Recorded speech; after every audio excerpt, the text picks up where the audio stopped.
I would say there really isn't one specific moment, just kind of like a series of moments that I've had throughout my career. I first got into the business after I purchased my first home. It was amazing.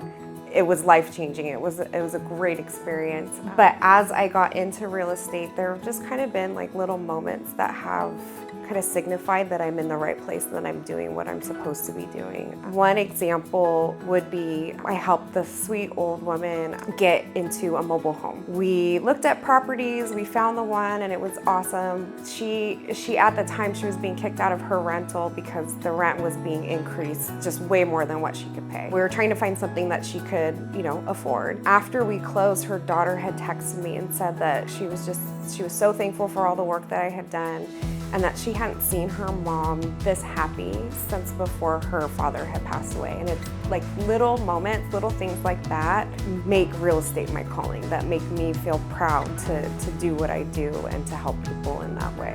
So I would say that that's an example of why real estate is my calling. I was first introduced to Amherst Madison through Denise Abmont. So when we were looking to relocate out here, I had found Denise online. She actually reached out to me, which was awesome. In talking with her over the phone and then coming out here and meeting with her, just being a newer agent herself, just the way that she carried herself, the way that she talked about Amherst Madison, and how she was working real estate as her business. It's a lot of the same things that I aligned with. So that's what inspired me to actually meet before I even moved out here and get to know a little bit more about Amherst and all of Amherst principles and treating, our business like a business, but it being about relationships first was so key to me. So I just really aligned with everything that Amherst has to offer, and I'm happy that I'm here and don't look back for sure.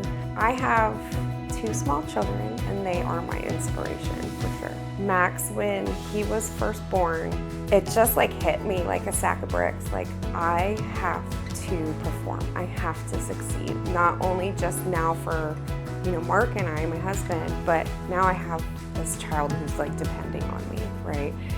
I went from doing 3 or 4 transactions a year. I was working as a transaction coordinator as well before I had Max, to pretty much doubling my production the year that I had Max and keeping it up that way. And he was my inspiration to just kind of dive deep and really go full force into real estate. When we moved up here to Boise, I was 7 months pregnant. I don't know a soul. I had my brother and sister-in-law, and literally that was it. And I was starting business all over again. And so when I had Mason, it was just like you have to succeed. You have no other choice. Together, they both inspire me to just be the best person that I can be the best real estate agent that I can be for my clients, and to be the best mom that I can be. I think my kids, not only do they inspire me just because I know that I need to take care of them, but I also want to show them what hard work is, what being a business owner is, what being, self-reliant is, and be able to, just naturally instill those principles in life. So they help push me to new limits all the time. They really do. So this is an interesting one. It was a series of small wins, which were my closings, right? Going back, my husband and I bought our first home, and then about a month after we moved in, I lost my job. And we were broke. We were struggling, financially, and then all of the things, the natural repercussions that come with it, right? It was hard. It was really hard. We didn't realize at the time, I think we had people over, something along the lines, and we ran our heater, and we ended up draining our whole propane tank.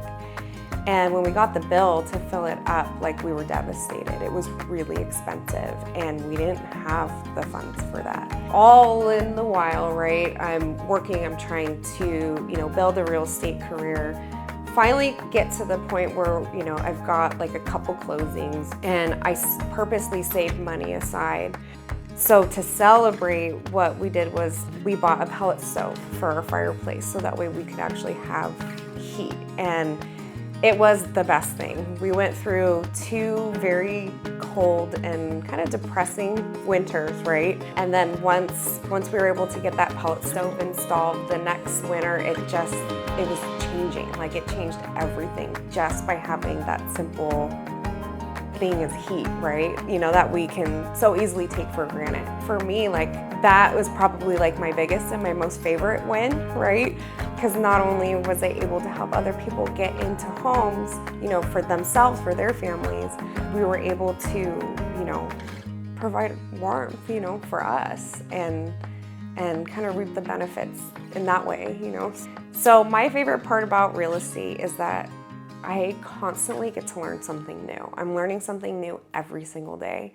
It could be something super simple as far as, you know, something contractual that I'm like, oh yeah, I can put this in there, you know, or something big along the lines of, like, I have been working on getting my broker's license. So I've been taking all the courses for that. I actually just passed the test, so I'm super excited. So there's always opportunity to learn, and it doesn't matter how big or small it is. I feel like I'm constantly learning every single day, and it helps kind of keep things interesting and helps keep me motivated and moving forward. So when it comes to the word failure, I don't really like it. I've always been kind of like a student at heart, and so there's this like pass or fail thing. So I feel like if I've ever failed at anything, I wouldn't be where I am.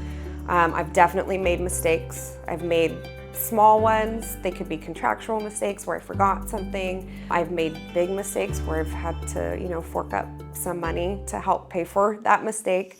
But I see them all as learning experiences. Every single time that something comes up or that I did something wrong, I might, depending on how big it is, I might give myself, you know, a hard time about it, but I always definitely, you know, kind of see the silver lining in it and push forward and know, you know, what to do better next time or how to change this myself or this to change the situation, you know, later on. If you're considering having a coach, then you probably should. There's a reason why someone would think, what could a coach do for me? You know, how could I use that and learn from somebody else in my business? So I definitely think if you're considering it, to explore that option and really kind of figure out what it is exactly you want in a coach and how you want to apply that to your business, whether it be specifically just on, you know, business or lead generation or, you know, other different avenues of real estate to help grow your business. So really kind of focusing on that and then interviewing agents to see what's going to be the best fit for you and your goals, you know, later down the road. And how is that in turn going to affect like what those goals are and then how you can go about achieving them. So definitely I would say if you're considering it, look further into it, explore that option. You know, when I first got into the business, that I had a program like Amherst has where we have these new agents who have coaches, and I could have had somebody that I could have bounced ideas off of or could have guided me, you know, in certain directions rather than, you know, just, okay, great, you're licensed, here you go, now what, you know? So I think the coaching program here is amazing. I think it provides a really good foundation for newer agents to get, you know, their feet up and running. And I don't have any like free time or like alone time. I'm constantly running around in between work and kids' school or, you know, after school activities, you know, coming home, being wife, mom, you know, all these things, and I hardly have any time to myself. So when things get a little stressful for me, I really like to just be alone. If I could get a couple hours, that's ideal, right? Rather than just 10, 15 minutes, because it's not enough. But if I can just have some peace and quiet time alone, I like to read, I pray, I relax, you know, and just kind of take time for myself.